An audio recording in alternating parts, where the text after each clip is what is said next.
Hey everybody, I'm just popping in as I do every now and then when I am. Yeah, it pops up and I never know when it starts. So, hi. Hi everybody.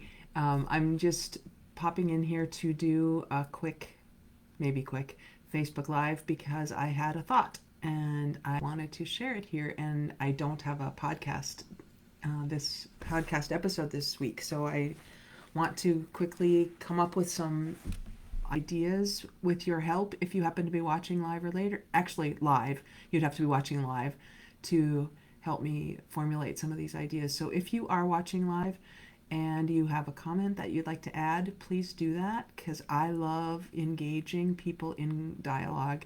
I love talking too. You probably know that if you've watched at all. But it's way more fun for me to have a conversation with somebody than to just look at myself in the camera. However, I do have a lot of ideas that are popping up for me today, and I just wanted to make sure I get them out of my head and into the recording here so that I can kind of take a look at them tomorrow. So, what I want to talk about is soft skills and whether that is the correct terminology or there might be another way to address this. And I have a bunch of books in front of me because they are all acting as not triggers, that's not the right word, but fodder for new thought. And so I may look at them in a second. So if you've got any suggestions, any ideas, any questions, anything you'd like to share or add, please do that in the comments. And I will put this up as a podcast probably tomorrow at some point. So thanks for the 3 people who are watching. Jump in if you want. So I'll do the countdown and we'll go from there. 3, 2, 1. Hi, everybody, and welcome to another episode of Circle Up and Get Real, where we talk about things that matter with people who matter. And the secret is that's everyone. Everyone who would want to engage in more than a surface conversation is who would be listening to this podcast in the first place or watching live as I'm recording it on Facebook. What I'm recognizing these days is there seems to be a bit of under the surface discontent. Let's put it that way. A little bit of under the surface discontent that people don't quite know how to articulate. It's almost like this itch that you don't know how to scratch. And I've been having conversations recently with people who are like, everything's fine, everything's good, or in some cases it's not. Things are really messed up. And I would like to connect with people to have conversations that are bigger than small talk. You may or may not know that several years ago I had a radio show on a local radio station that was called Bigger Small Talk Radio. And my purpose was having conversations about things that were bigger than only the weather. There's nothing wrong with talking about the weather, and there could be other ways to engage with people in ways that would cause us to think a little bit deeper. So today I am reminded of the term soft skills because it came up a couple of weeks ago when I was doing a keynote presentation for an organization. I was doing the keynote over Zoom, and there were 11 or 12 locations. So there were quite a few people on the Zoom with me.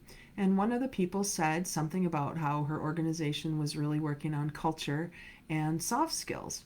And it just got me thinking again about why we call things like communication, leadership, culture, why we call them soft and where that might have come from. And I don't know why I got this idea, but a few years ago, Sears, which is no longer in business, at least not in our Fargo community, tried to do a campaign called The Softer Side of Sears, because Sears was usually known by people as a place where you could buy tools and appliances and guy things. So they wanted it to be the softer side of Sears. And maybe that's why they went out of business, because they got out of their lane and they started trying to do something they weren't. But I've always thought about that, the softer side. So I'm reminded of a book that I have called The Soft Edge, which was written by Rich Karlgaard, who is from Bismarck, North Dakota, and is the publisher of Forbes magazine. And this book isn't really new anymore. It's not terribly old, but it's not brand new. I'm just looking to see when it was actually published. 2014, so I guess it is getting up there in its own age. But Rich spoke at a TEDx in Fargo a couple of years ago, and I did get a chance to get my book signed. So if you're looking, you can see that I actually have a signed copy of this book. The book is called The Soft Edge, Where Great Companies Find Lasting Success. The foreword is by Tom Peters, who is somebody I've followed for a long time. And the premise of this book is that things like trust, smarts, teamwork, taste, product design, stories are really important to the success of organizations, even if they're difficult to measure. So the soft edge, those organizations that figure this out are going to have the edge. So the hard edge would be things like speed, cost, supply chain, logistics, capital efficiency, and we're pretty familiar with that as we talk about business success. But Rich Karlgaard says that the hard edge is only one of the three parts of a triangle that give you lasting success.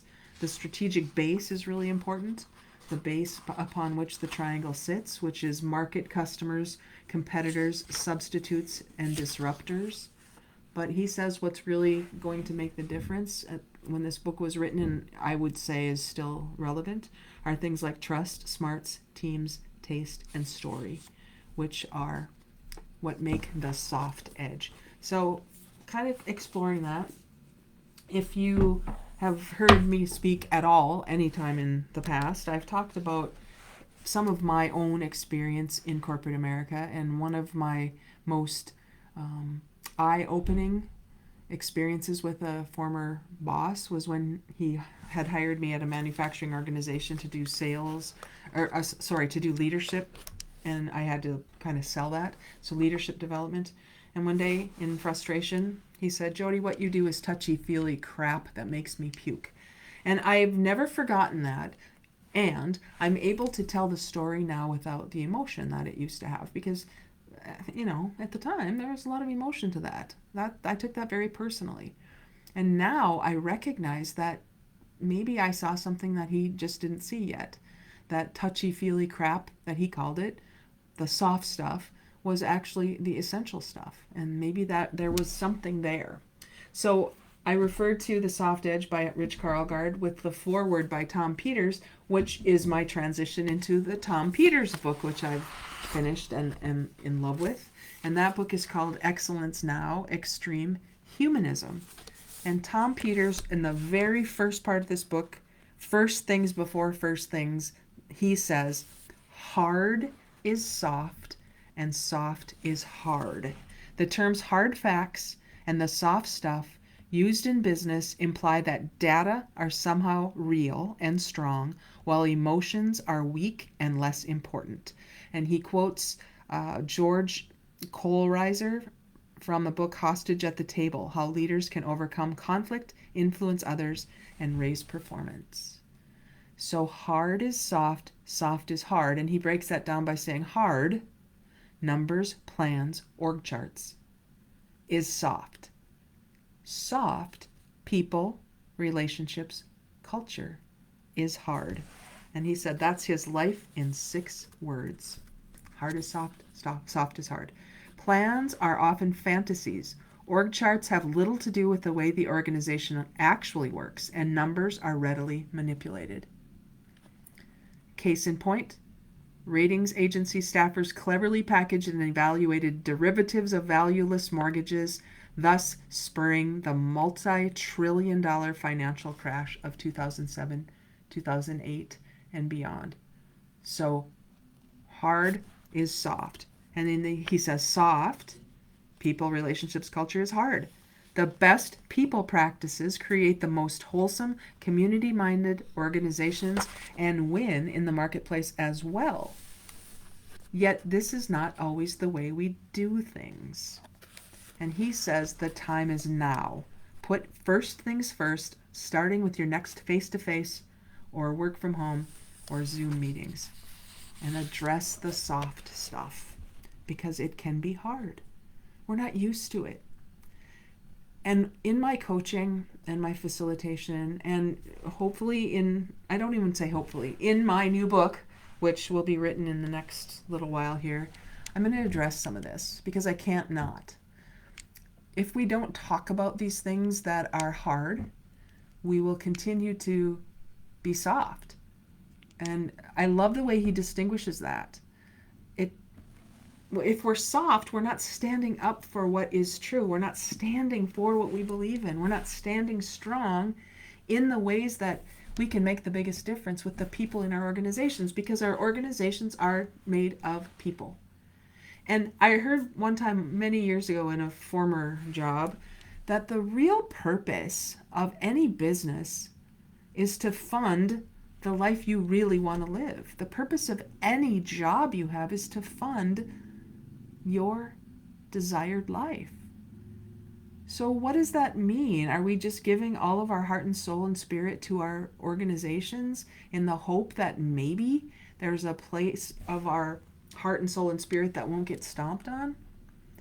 I sense there's something missing. I sense there's something that, if it were present, could make a positive difference in our organizations and our communities and our our politics maybe. I don't know if that's even possible, but I can't not believe it. I have to believe that there is something soft that it is missing, that if it were present could result in hard numbers, in things you can measure. And I'm dedicating the rest of my career to this. Because if we don't start getting real about the conversations that we need to have, probably first with ourselves, by looking in the mirror and waking up to who we really are, then what's our opportunity going forward? We're going to be running to catch the bus that's taken off without us. And okay, that's a possibility. But I choose to look for that softer side that's going to result in more engagement, more truth. And I'm reading a lot, as I always do. I'm mostly read to find new ideas and new ways to support things that I'm thinking about. And I love when I get a new idea or hear something new or learn something that somebody has said in a new way to me. And I am reading Marianne Williamson's newest book, The Mystic Jesus, The Mind of Love. And I know this stuff because I've been studying A Course in Miracles forever. And I've not really known how to marry my work as a corporate consultant with my personal desire to understand how, if we infuse love into our organizations more consciously, we will make quantum leaps in the effectiveness of our organizations. I can't prove that. I can't tell you on a spreadsheet how long it will take and what we can do, but I know that in my knowingness, in my heart, my soul, my spirit, that if we find those components that have traditionally been soft, they will add up over time, and probably not that much time, inside our organizations. So I was listening to NPR a few weeks ago, and I heard a TED Talk, and it was so great. The person's name was Loretta Ross. I might have talked about this in a podcast earlier. I can't remember. By the way, I just looked up at the clock, and it's 3:33, so I feel like I'm on to something here. Loretta Ross was talking about her book, which is called Calling in the Call Out Culture. And call out, man, we are so in that space right now, aren't we? We're looking for ways to criticize. And even my love of WNBA has been showing me a lot of this, the calling out culture. I need to call somebody else out so I can feel better about myself, it seems. And that goes back to, am I operating in my unconscious awareness or my conscious awareness? Because if I'm unconscious, I'm trying desperately to be right about something. I'm closed and I'm defensive. And when we're closed and defensive and we're trying desperately to be right about something, we're going to call out other people who are shining a light on us and showing us things we don't want to see about ourselves. I get it. I see it now. I see it so clearly when I allow myself to stay in consciousness, when I work on staying in consciousness, which is open, curious, committed to learning. I notice when I go unconscious, and I consciously make an effort to stay above the line. And again, this is from another book, The 15 Commitments of Conscious Leadership. But all of that, I'm telling you all of this because if we only are in a calling out culture, what are we going to get? We're going to get a lot of people being right about how bullies win. And we're going to be right about how everybody who agrees with me will only be as smart as I am. I love that Loretta Ross said, people, I hope I can find this when I'm looking for this. She said, many people thinking alike and moving in a direction is a cult. Many different people thinking differently but moving in a direction together is a movement. So there's a difference between a cult and a movement. And I love that. She said, your behavior will show you which it is. So if we're looking to call out people and we're withholding love, then we're going to get a cult. Everybody following a leader who has a strong voice, who says, follow me, I'm the right one. If we get people thinking differently, having conversations, coming together, pondering things, wondering things, sharing their insights with each other, and continuing to move in a direction, that's a movement. And if this is called the Get Real movement, I have this closed Facebook page on called the Get Real movement. It's a movement. I wanted to create a movement about people who are feeling safe to explore these things. And it's really interesting because I'm watching, as I'm doing this live, there's nobody watching. There are 0 viewers, 0 comments, 0. And, I don't know. This is online. This is live. This is going to a podcast at some point. I've been doing podcasts for 5 seasons. I've got 220 episodes. I have no idea if people are hearing anything I say. So I feel kind of safe because I can say things like, we need to be softer. We need to connect with love in our organizations. What if we stopped calling people out and started calling them in? What if we started doing things differently? Nobody's listening anyway, so what's the point, right? Or I could say, I'm doing this so I get practice in having these conversations so that I personally can feel that I'm making an effort to move in the direction I want to go. And that direction for me is toward consciousness, toward love, toward seeing humans as humans and not only as resources.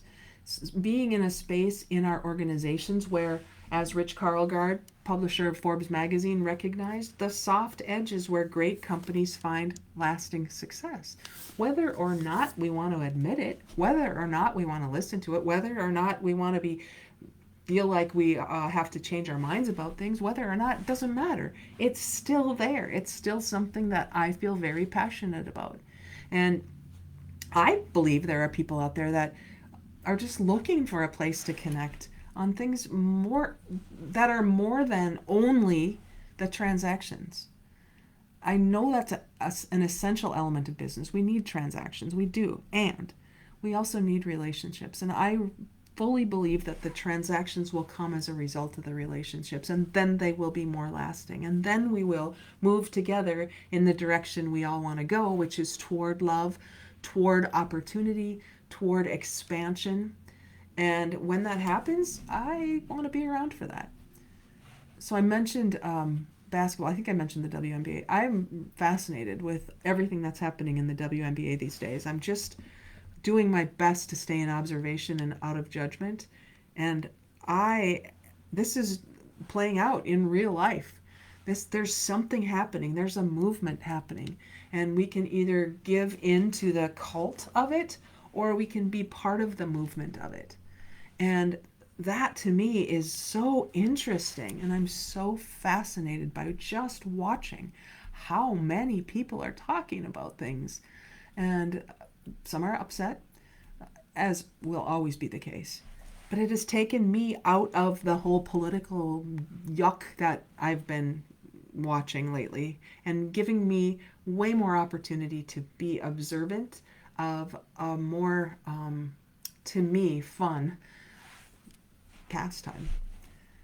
And so, if you've heard anything today that you feel compelled to do something about, then do it. Do something. Don't just be interested in things.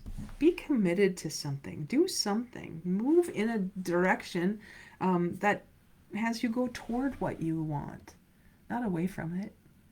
And if you move in that direction, actually, if you just turn your head a little bit in the direction, you're going to notice things so much differently than if you're just going because you're blindly following someone else. You'll notice. Think and Grow Rich, I've been studying it for years and years and years and years. And we talk in the study of it about the fifth point in the self-confidence formula. I fully realize that no wealth or position can long endure unless built upon truth and justice. Therefore, I will engage in no transaction that does not benefit all whom it affects. And inside that awareness, I will attract to myself the forces I wish to use and the cooperation of other people because of the way I'm expanding my self-confidence. It's energetic. It's a vibrational energy that we can't deny. And once you see it, you can't unsee it. So once you see it for yourself and you are compelled to get real about yourself, about looking in the mirror, waking up to your own possibility, you will start attracting to yourself the forces you wish to use and the cooperation of other people, because more people want to go toward what they do want instead of away from what they don't want. They just don't know that they don't have to go first. Not everybody's meant to go first. So find somebody who's going in the direction you want to go and ask them if you can join along, if you can have a conversation, if you can learn something. If you don't do something, your life will probably look a lot like it does right now, which is not bad. But what if it could be even greater? What if instead of being ordinary humans, which is awesome, we could be extraordinary, just a little bit more of ordinary. Extraordinary. I'll choose extraordinary. And I would love it if you would choose that too, because then we're moving together in a movement. And I can learn from you and you can learn from me, and we'll double our awareness. We'll double our knowledge. I just see that as the future that I want to live into, and I hope you will join me. So if anything here resonates, subscribe. I have a YouTube channel. Spread the word. Let's start building this movement back up toward what we do want, not away from what we don't. And as always, go get real. Talk to you again. Thanks, everybody.